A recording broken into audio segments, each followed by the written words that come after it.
तो हेलो भाई, जय श्री राम, जोहार।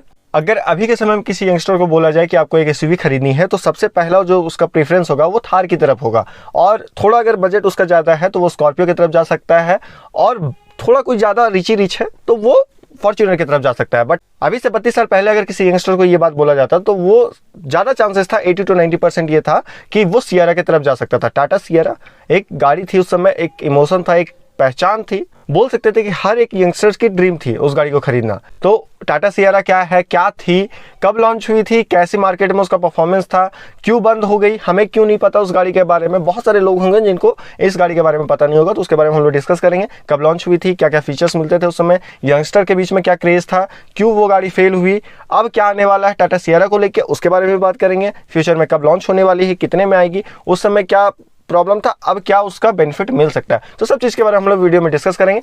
तो वीडियो को ज़्यादा देर ना करते हुए वीडियो की शुरुआत करते हैं, बट उससे पहले नीचे एक सब्सक्राइब का बटन है, उसको क्लिक कर देना है। तो चलिए अब हम लोग पहले पुरानी वाले टाटा सियरा के बारे में जान लेते हैं, उसके बारे में जानकारी लेते हैं, तब हम लोग नए वाले में चलेंगे, नए वाला कब आने वाला है। अब सबसे पहले इसके लॉन्चिंग की बात कर लेते हैं, और कौन सी गाड़ी पे बेस्ड थी, कौन सा प्लेटफॉर्म पे था, कब लॉन्च हुई थी, इसके बारे में। तो ये गाड़ी जो है वो पहली ऐसी इंडियन ऑफ रोड एसयूवी थी जो एक इंडियन कंपनी की तरफ से बनाई गई थी, टाटा मोटर्स की तरफ से, और वो ट्रूली इंडियन एसयूवी अगर किसी को बोला जा सकता है फर्स्ट, तो वो टाटा सियरा थी। और टाटा सियरा का लॉन्च अगर बात किया जाए तो 1991 में ये फर्स्ट लॉन्च हुई थी, और ये जो है टाटा टेल्को लाइन एक पिकअप ट्रक आता था उस पर बेस्ड थी, और टाटा X2 प्लेटफॉर्म पे बनी हुई थी। ये सब जो है इसका कुछ टेक्निकल इंफॉर्मेशन था। अब हम लोग जान लेते हैं कि इस गाड़ी में क्या क्या मिल जाता था, ये गाड़ी कैसी दिखती थी। पहली बात तो ये गाड़ी जो है 3 डोर एसयूवी थी। साइड वाइज अगर लुक देखा जाए, फ्रंट में एक गेट मिल जाता था, और उसके बगल में कोई गेट नहीं होने की वजह से एक बहुत बड़ा सा ग्लास मिल जाता था, जो एक रोड पे इसको अलग सा रोड प्रेजेंस देता था, जिसके वजह से उस समय के यंगस्टर्स इस गाड़ी को लेने के लिए बहुत ज़्यादा उत्सुक रहते थे, बहुत ज़्यादा एक्साइटेड थे। तो चलिए अब हम लोग बात कर लेते हैं कि इस गाड़ी में क्या क्या मिल जाता था उस समय के हिसाब से। देखा जाए तो उस समय के हिसाब से टाटा सियरा में काफ़ी एडवांस फीचर्स थे, उन सब चीज़ के बारे में बात कर लेते हैं। ये गाड़ी जो है वो 2 व्हील ड्राइव और 4 व्हील ड्राइव में मिल जाती थी। 5 स्पीड मैनुअल ट्रांसमिशन के साथ ये गाड़ी आप लोग को मार्केट में देखने को मिल जाती थी उस समय, और 2 लीटर 483 DLTC इंजन के साथ आप लोग को मार्केट में देखने को मिल जाती थी। कुछ ऐसे एडवांस फीचर्स थे जो उस समय के हिसाब से थे, जैसे कि पहला सेंट्रल लॉकिंग सिस्टम मिल जाता था, जो उस समय किसी भी गाड़ी के लिए ये सब जो है फीचर्स वो नया था और बहुत एडवांस एक तरह से बोला जा सकता था। पावर विंडोज मिल जाते थे, रियर एसी विंड मिल जाता था जो अभी की काफ़ी गाड़ियों में नहीं मिलता, एडजस्टेबल स्टीयरिंग व्हील टिल्ट वाला मिल जाता था उस समय।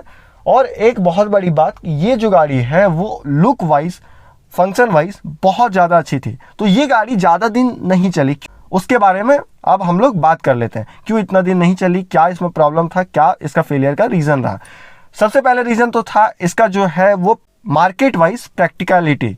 प्रैक्टिकल वे में अगर देखा जाए तो उस समय के लोग इस गाड़ी को प्रैक्टिकली उतना ज़्यादा प्रीफर नहीं करते थे। रीज़न कि उस समय लोग प्रैक्टिकल कार्स को ज़्यादा प्रीफर करते थे, क्योंकि उस समय गाड़ी खरीदना एक बहुत बड़ी बात थी उस समय के हिसाब से।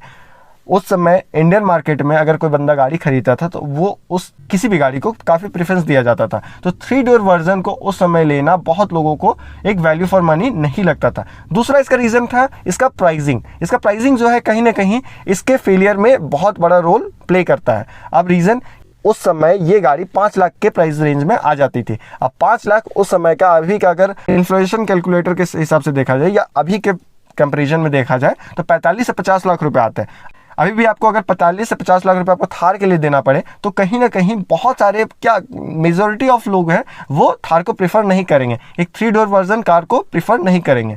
रीज़न इसके पीछे कि वो प्रैक्टिकल नहीं लगती, फैमिली रिलेवेंट नहीं लगती। ऐसा तो जो गाड़ी है वो कहीं ना कहीं सब तरफ से कनेक्टेड होना चाहिए, फैमिली के लिए, अपना एडवेंचरस के लिए, सब चीज़ के लिए। वैसे ही उस समय इस गाड़ी को ज़्यादा प्रेफर नहीं किया गया। अब बात कर लेते हैं कि ये गाड़ी कब तक चली। ये गाड़ी जो है 1991 में फर्स्ट लॉन्च हुई थी, सेकंड जनरेशन 1997 में लॉन्च हुआ था, और लास्ट जो इसका प्रोडक्शन था वो 2003 में बंद हो चुकी थी। प्रोडक्शन जो है 2003 तक लास्ट इसका था। इसके सक्सेसर में टाटा सफारी को लॉन्च किया गया, जो अभी भी मार्केट में हम लोग को देखने को मिल जा रही है, और मार्केट में एक बहुत बढ़िया अपना जगह बनाई हुई है। ये तो कुछ बात होगी टाटा सियरा के पुराने वाले मॉडल में, कब लॉन्च हुई, क्या क्या फीचर्स थे, क्यों फेल हुई, और कब तक इसका लास्ट प्रोडक्शन था, और इसका सक्सेसर कौन था, ये सब चीज़ के बारे में। अब हम लोग बात कर लेते हैं नई वाले टाटा सियरा के बारे में, जो 2025 तक लॉन्च होने का एक्सपेक्टेशंस है हम लोग का कि 2025 तक ये गाड़ी लॉन्च हो जाएगी। अब इसके बारे में कुछ जानकारी हम लोग ले लेते हैं। टाटा सियरा ईवी के नाम से नई वाली सियरा आने वाली है। इसका भी जो लुक है वो सिमिलर रहने वाला है, पुरानी वाली टाटा सियरा से इंस्पायर्ड रहेगी। उसमें जो 3 डोर वर्जन मिल जाता था उसके जगह पे यहाँ पे एक 5 डोर वर्जन आप लोगों को देखने को मिलेगा। बट इसका जो रियर डोर है वो नॉर्मल ना होके स्लाइडिंग होने वाला है। और स्लाइडिंग के रूप में देखा जाए तो बहुत सारी ऐसी गाड़ियां जो है मार्केट में अभी नहीं होती किया कार्निवल के अलावा। तो चलिए अब हम लोग बात कर लेते हैं स्लाइडिंग डोर्स। तो इसमें मिल जा रहे हैं लुक वाइज कैसा रहने वाला है। ऑटो एक्सपो 2023 में जो कॉन्सेप्ट वर्जन 80% प्रोडक्शन मॉडल जो शोकेस किया गया था उसमें देखा जा सकता है कि फ्रंट से ये डिफेंडर के जैसा लुक में दिख रहा है। साइड वाइज देखा जाए तो इसका जो लुक है वो काफी डिस्कवरी और डिफेंडर का मिक्सचर एक दिखने को मिल जाता है। पीछे से भी जो है वो भी कुछ लुक वैसा ही मिल जा रहा है। अब फ्रंट से ओरिजिनली अगर लुक की बात की जाए तो फ्रंट जो कनेक्टेड डिआरएल्स आप लोग को मिल जाते हैं, उससे नीचे अगर देखिए तो एक जो हेडलाइट सेटअप है वो मिल जाता है। बीच में एक बहुत सारा डिसेंट सा एक डिज़ाइन मिल जा रहा है। बट अब यहाँ पे आप लोग नोटिस करने वाला बात होगा कि नीचे एक फ्रंट में आपको एक फ्रंट ग्रिल देखने को नहीं मिलेगा, क्योंकि एक फर्स्टली अगर बात की जाए तो अभी ईवी मॉडल्स में लॉन्च होगी, ईवी कॉन्सेप्ट में आने वाली है, इलेक्ट्रिक कॉन्सेप्ट में आने वाली है ये गाड़ी। अब बात कर लेते हैं कि इस गाड़ी में क्या क्या हम लोग को देखने को मिल सकता है। पहली बात तो स्लाइडिंग डोर्स हम लोग को मिल जाता है। टायर्स की बात करें तो 17 इंचेस का टायर एक्सपेक्टेड है। इसका जो डोर हैंडल्स है वो काफ़ी सिमिलर होने वाला है XUV700 का, जो मतलब पूरा स्लीक डिज़ाइन जो आता है बिल्कुल वैसा ही। बिग सनरूफ मिलने वाला है, काफ़ी बड़ा जो सनरूफ और पैनोरामिक सनरूफ जिसको बोल सकते हैं कि बहुत बड़ा मिलने वाला है। एक व्यूइंग एंगल बहुत अच्छा मिलने वाला है। बहुत स्पेसियस ये गाड़ी रहने वाली है, बहुत ओपन एयरी फीलिंग देने वाला है ये गाड़ी, क्योंकि इसका जो है मेजॉरिटी ऑफ पार्ट्स जो है वो काफ़ी मतलब ग्लास का यूज़ किया गया है, ट्रांसपेरेंट रहने वाला है। टाटा सियरा से बहुत ज़्यादा मिलने वाली है, क्योंकि पिछला जो टाटा सियरा था पहले जो लॉन्च हुई थी वो भी काफ़ी एयरी फीलिंग देती थी उसके साइड ग्लास की वजह से। तो अब ये लॉन्चिंग के बाद ज़्यादा अच्छा से पता चलने वाला है हम लोग को। बट अभी एक्सपेक्टेड अगर बात करें तो बहुत सारी ऐसी चीज़ें हैं जो टाटा हम लोग को इस गाड़ी में देखने को देगी।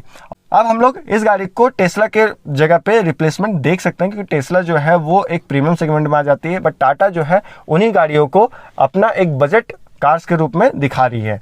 अब इसकी लॉन्चिंग की बात कीजिए तो लॉन्चिंग जो है इसका लास्ट ऑफ 2025 तक, मतलब दिसंबर 2025 तक चांसेस है कि ये गाड़ी लॉन्च हो जाएगी ईवी वेरिएंट में।